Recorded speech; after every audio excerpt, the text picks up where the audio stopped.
Assalamualaikum warahmatullahi wabarakatuh. Pada pertemuan daring hari ini, Ibu akan membahas tentang perjalanan bangsa Indonesia memasuki masa praaksara. Praaksara artinya artinya sebelum, aksara tulisan. Jadi praaksara itu zaman sebelum manusia purba mengenal tulisan. Manusia yang hidup pada zaman praaksara ini sering disebut dengan manusia purba. Nah, masa praaksara dibagi menjadi beberapa zaman berdasarkan ilmu antropologi. Masa praaksara periodisasinya atau pembabakannya dibagi menjadi dua zaman, zaman batu dan zaman logam. Pembagian zaman menurut ilmu geologi. Apa itu ilmu geologi? Ilmu yang mempelajari lapisan usia kulit bumi. Zaman praaksara atau pembabakan atau periodisasi praaksara dibagi menjadi beberapa zaman. Yang pertama zaman tertua atau sering disebut arkaikum, berlangsung kurang lebih 2500 juta tahun yang lalu. Ciri-ciri zaman ini artinya belum ada tanda-tanda kehidupan, bumi masih terasa sangat panas, cuaca dan juga sangat ekstrim, sehingga tidak ada kehidupan pada masa zaman arkaikum ini. Yang kedua, zaman primer, paleozoikum, sering disebut juga zaman hidup tua, berlangsung kurang lebih 340 juta tahun yang lalu. Pada zaman ini sudah mulai ada kehidupan, walaupun bumi masih belum stabil, tetapi tidak se ekstrim pada zaman arkaikum. Pada zaman paleozoikum sudah muncul semacam ikan, amfibi, kemudian rumput, ganggang, binatang-binatang mikroorganisme yang tidak bertulang belakang. Dilanjut, zaman mesozoikum atau zaman sekunder terjadi atau berlangsung kurang lebih 140 juta tahun yang lalu, ditandai dengan munculnya binatang-binatang yang berukuran besar. Mungkin kalian tahu binatang apa yang berukuran besar itu, seperti dinosaurus, T-Rex, dan Atlantosaurus, dan lain-lain. Yang keempat, zaman Neozoikum, atau disebut zaman hidup baru. Dibagi menjadi dua, zaman tersier dan zaman kuarter. Tersier itu kurang lebih 60 juta tahun yang lalu, dan selanjutnya zaman kuarter. Tersier ditandai dengan munculnya binatang sejenis kera, sedangkan kuarter mulai munculnya makhluk yang disebut dengan manusia. Nah, zaman batu dibagi lagi menjadi beberapa zaman. Zaman batu tua, madya, muda, batu besar. Ini mungkin materinya sudah pernah kalian kerjakan dalam tugas daring sebelumnya. Nah, di sini pada zaman batu, ciri-cirinya zaman batu tua atau paleolitikum, kehidupannya masih nomaden atau berpindah-pindah tempat, dan peralatannya ini masih kasar, ya. Kemudian zaman batu madya atau mesolitikum, di sini ditandai dengan munculnya binatang-binatang berukuran besar. Kemudian ada kebudayaan Abdisoroch dan Kejoken Mandinger yang nanti Ibu akan jelaskan. Zaman batu muda atau neolitikum, ini zaman di mana terjadi perubahan besar, karena pada zaman ini ada perubahan dari yang tadinya food gathering, hanya mengandalkan segala sesuatu yang ada di alam, artinya berburu, meramu, mengambil buah-buahan, belum bisa mampu mengolah makanan sendiri, berubah menjadi food producing, artinya mereka sudah bisa membuat dan mengolah makanan sendiri. Oleh sebab itu, zaman batu muda ini sering disebut telah terjadi revolusi kebudayaan, yang artinya terjadi perubahan dari kehidupan food gathering menuju food producing. Kemudian, zaman batu besar atau disebut juga zaman megalitikum ditandai dengan peninggalan-peninggalan zaman batu besar yang bentuknya berukuran besar dan terbuat dari batu. Yang pertama, dolmen. Dolmen itu meja sesaji untuk menyimpan meja batu untuk menyimpan sesaji untuk pemujaan terhadap roh nenek moyang. Sedangkan menhir itu tugu batu untuk memuja roh nenek moyang. Sarkofagus itu kubur batu, ya. Sedangkan waruga juga kubur batu. Bedanya kalau sarkofagus bentuknya seperti lesung tempat menumbuk padi. Kalau waruga ini bentuknya menyerupai kotak, ada tutupnya. Dan punden berundak, artinya batu yang ditingkat-tingkat, dan punden berundak ini menjadi dasar dalam pembuatan candi. Kemudian arca, patung-patung binatang yang terbuat dari batu, dan kubur batu, ya, kuburan tetapi semacam peti mati tetapi terbuat dari batu. Nah, dilanjut, manusia purba di Indonesia ada 3 jenis, yaitu yang pertama Meganthropus paleojapanicus. Mega itu artinya besar, Anthropus manusia, Paleo purba, dan Japanicus Jawa. Artinya manusia purba yang berasal dari Jawa. Dan Meganthropus paleojapanicus ini dinyatakan sebagai manusia purba tertua di Indonesia. Yang kedua Pithecanthropus erectus. Pithecanthropus erectus ini artinya manusia purba yang sudah berjalan tegak. Yang ketiga Homo sapiens. Homo sapiens ini artinya manusia yang sudah berpikir, artinya sudah lebih maju daripada Meganthropus dan Pithecanthropus. Atau Homo sapiens ini sering dijuluki sebagai manusia purba yang sudah berbudaya. Kemudian istilah-istilah zaman praaksara itu diantaranya yang pertama nomaden. Nomaden itu ciri kehidupan manusia purba yang hidupnya selalu berpindah-pindah tempat. Kenapa berpindah-pindah tempat? Salah satunya karena terjadinya bencana atau bahan makanan sudah habis sehingga mereka berpindah tempat untuk mencari kehidupan yang lebih baik. Dan itu terjadi pada zaman Paleolitikum. Sedenter artinya manusia purba sudah tinggal menetap. Mereka sudah tinggal menetap, tidak berpindah-pindah tempat lagi, dan artinya mereka sudah bisa bercocok tanam. Semi-sedenter artinya setengah menetap. Kadang mereka menetap dalam jangka waktu tertentu, atau kadang mereka berpindah dari satu tempat ke tempat yang lain. Sedenter itu terjadi pada masa mereka sudah bercocok tanam.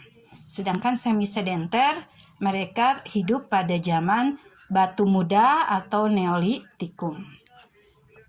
Nah, tahapan-tahapan kehidupan manusia purba itu diawali manusia purba itu hidupnya dari mulai berburu, nomaden, berpindah-pindah tempat.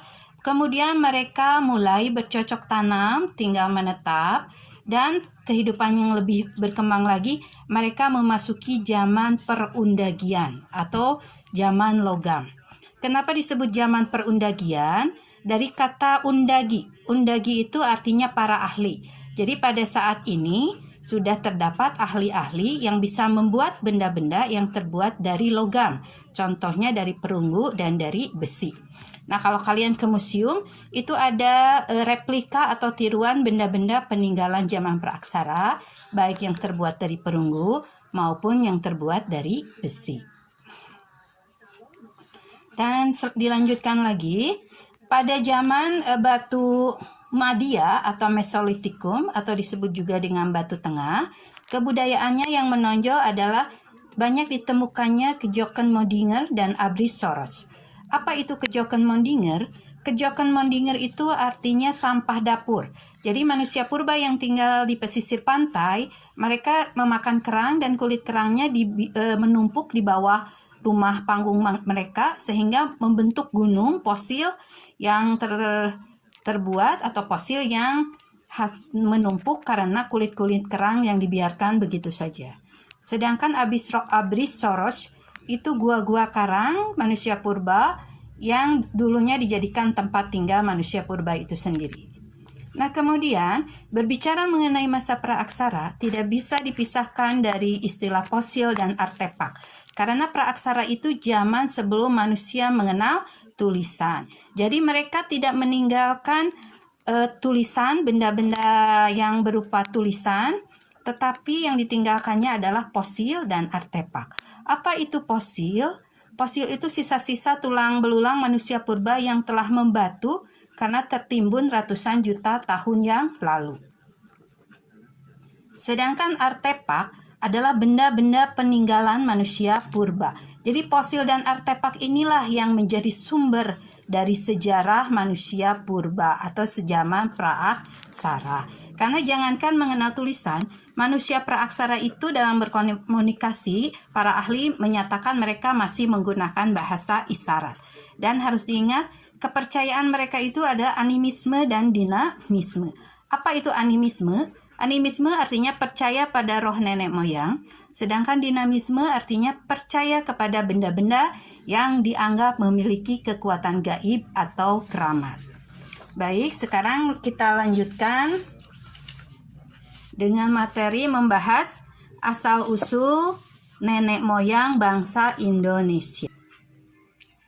Sekarang kita lanjutkan dengan membahas asal-usul nenek moyang bangsa Indonesia.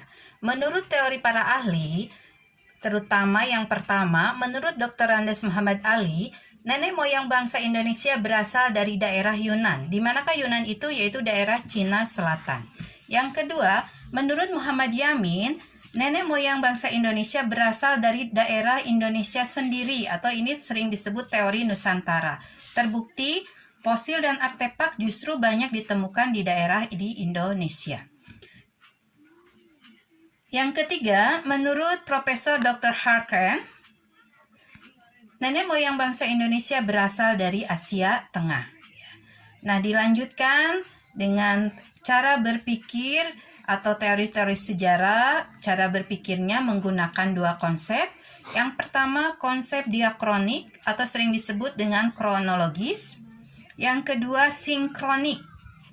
Di sini apa perbedaannya? Diakronik atau kronologis artinya menganalisis suatu peristiwa dari awal peristiwa itu terjadi, prosesnya sampai akhir dari peristiwa sejarah itu bagaimana, ya, akhirnya peristiwanya. Jadi di sini suatu peristiwa itu dibahas secara kronologis, kurun waktunya berkelanjutan dari awal, tengah, boleh dikatakan begitu, sampai akhir peristiwa itu bagaimana ceritanya atau sejarahnya. Ya, sedangkan kembali lagi maaf ya, ini contoh misalnya, contoh diakronik itu misalnya pertempuran 5 hari di Semarang. Nah, ini pertempuran 5 hari di Semarang itu dibahas dari mulai awal, latar belakangnya, bagaimana penyebab terjadinya pertempuran tersebut, kemudian membahas proses pertempuran itu terjadi, kemudian akhir pertempuran itu akhirnya bagaimana berakhirnya peristiwa tersebut. Jadi prosesnya dari awal, tengah, sampai akhir peristiwa tersebut. Sedangkan yang kedua, sinkronik adalah konsep berpikir dalam sejarah yang artinya menganalisis suatu peristiwa pada intinya saja dan mempelajari peristiwa tersebut secara mendetail. Contohnya, suasana pada saat tragedi pemberontakan G30S PKI. Jadi, kajiannya khusus fokus kepada peristiwa suasana pada saat pemberontakan G30S PKI dengan menggunakan berbagai ilmu bantu, sosiologi, geografi, antropologi, ilmu-ilmu bantu lain untuk menganalisis secara mendetil peristiwa, contohnya peristiwa pemberontakan G30S PKI, ya. Nah, kemudian di sini Ibu akan membahas tentang konsep perubahan dalam sejarah. Jadi selain diakronik, sinkronik, juga ada konsep perubahan dalam sejarah yang artinya atau pengertiannya kehidupan manusia itu akan terus-menerus bergerak. Ya, contohnya peristiwa sejarah apakah yang membuktikan bahwa sejarah mengenal arti konsep perubahan? Artinya contoh pemboman Hiroshima dan Nagasaki. Pemboman Hiroshima dan Nagasaki yang terjadi di Jepang, yang sengaja dijatuhkan bomnya di dua kota besar di Jepang, yaitu Hiroshima dan Nagasaki, telah menyebabkan perubahan-perubahan. Yang pertama, Jepang akhirnya menyerah kepada sekutu. Indonesia akhirnya lebih cepat merdeka dan lepas dari penjajahan Jepang. Itu contoh konsep perubahan dalam sejarah. Yang kedua, konsep berkelanjutan. Artinya, peristiwa yang berkelanjutan dan berlangsung dalam waktu lama. Contoh, setelah proklamasi kemerdekaan Indonesia, Indonesia menjadi negara merdeka hingga saat ini. Nah, mungkin itu materi Ibu. Yang selanjutnya Ibu akan memberikan ulangan. Assalamualaikum warahmatullahi wabarakatuh.